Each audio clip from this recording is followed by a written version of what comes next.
महिला डॉक्टर ने लिया ममता से ऐसा बदला, 9 दिनों तक सो नहीं पाएंगी अब ममता बनर्जी। रेप केस के बाद बंगाल में बनाया गया है लज्जा पंडाल, लगाई गई दुर्गा मां की आंख ढकी हुई प्रतिमा।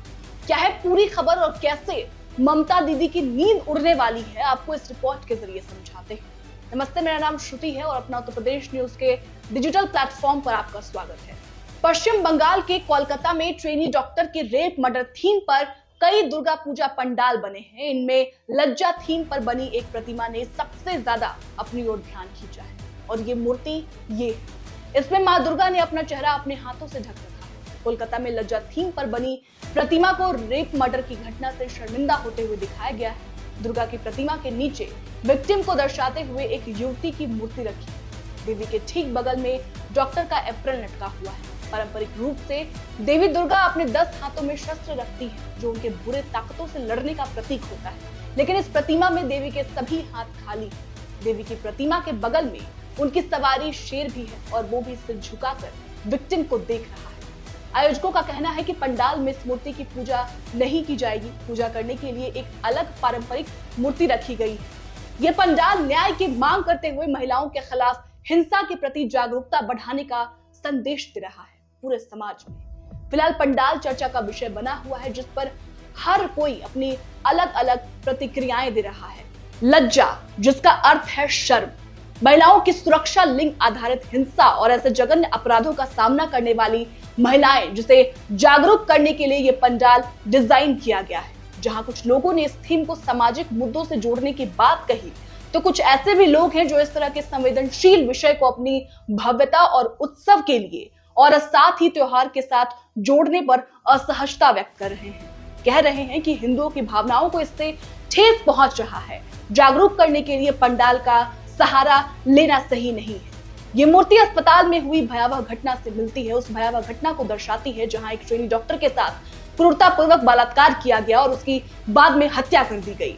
इस मामले ने पश्चिम बंगाल में सनसनी फैला दी और पूरे देश में आक्रोश फैल गया और ममता बनर्जी पर लगातार कई गंभीर सवाल उठे। इस पंडाल की थीम के जरिए आयोजकों का उद्देश्य महिलाओं के खिलाफ हिंसा के व्यापक मुद्दे, न्याय और जवाबदेही के बारे में एक शक्तिशाली संदेश देना है। सवाल ये भी है कि आखिर ऐसा क्यों करना पड़ा, पंडाल में ऐसी मूर्ति क्यों लगानी पड़ी, वो भी उस राज्य में जहां की महिला ही सीएम है। उस राज्य की बेटियां आज शंखनाद करके ममता के खिलाफ सड़क पर है, ममता का विरोध कर रही है। बस एक मांग, इंसाफ, इंसाफ और इंसाफ। अरे दीदी, इंसाफ की लड़ाई लड़ते लड़ते 2 महीने बीतने वाले हैं, अब तो इंसाफ दे दो, डॉक्टर ऐसा कह रही है। दुर्गा पूजा उत्सव में आमतौर पर बुराई पर अच्छाई की जीत की बात होती है। बचपन से हम पढ़ते आए हैं, कहते आए हैं, जिसका प्रतीक देवी दुर्गा द्वारा राक्षस महिषासुर का वध है। लेकिन इस साल का लज्जा पंडाल उस पारंपरिक कथा को वास्तविक जीवन की बुराई की याद दिलाता है, जिसका सामना महिलाएं समाज में करती आई हैं, कर रही हैं। यौन हिंसा के मुद्दे को सबसे आगे रखकर आयोजकों को उम्मीद है कि वे बातचीत शुरू करेंगे और महिलाओं की सुरक्षा और पीड़ितों के लिए न्याय सुनिश्चित करने के लिए कार्रवाई पर जोर देंगे। लेकिन आयोजकों को इस बात का भी ध्यान रखना चाहिए था कि जो ममता दीदी इतने प्रदर्शन के बावजूद उस ट्रेनी डॉक्टर को इंसाफ नहीं दिला पाई, तो एक पंडाल को देखकर कैसे इंसाफ दिलाएंगे, वो भी तब जब उनको माता के पंडाल से इतनी परेशानी है।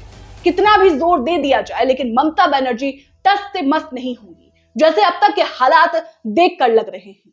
खैर, अलग अलग राय के बावजूद लज्जा पंडाल ने महिलाओं की सुरक्षा और लिंग आधारित हिंसा के मुद्दे को सार्वजनिक चर्चा में सफलतापूर्वक सामने ला दिया है। क्या ये वास्तविक बदलाव को प्रेरित करेगा, ये भी देखना होगा, ये भी देखना बाकी है। लेकिन निश्चित तौर पर इसने एक ऐसी चर्चा को जन्म दिया है जिसे नजरअंदाज करना मुश्किल है। लेकिन साथ साथ ये कहना भी गलत नहीं होगा कि ममता बनर्जी के कानों पर जूं तक नहीं रेंगेगी। ये देखकर उनको तो शायद ये पंडाल दिखे भी ना, और अगर दिखेगा भी तो ठीक वैसे ही नजरअंदाज करेंगे जैसे हजारों महिला डॉक्टरों को सड़क पर प्रदर्शन करते हुए देखकर अब तक उन्होंने नजरअंदाज किया है और नजरअंदाज करती आई हैं। फिलहाल इस लज्जा पंडाल पर आप क्या कहेंगे और दीदी के लिए एक मैसेज जो आप उनको देना चाहते हो, हमें कमेंट कर जरूर बताइएगा। बहुत बहुत शुक्रिया।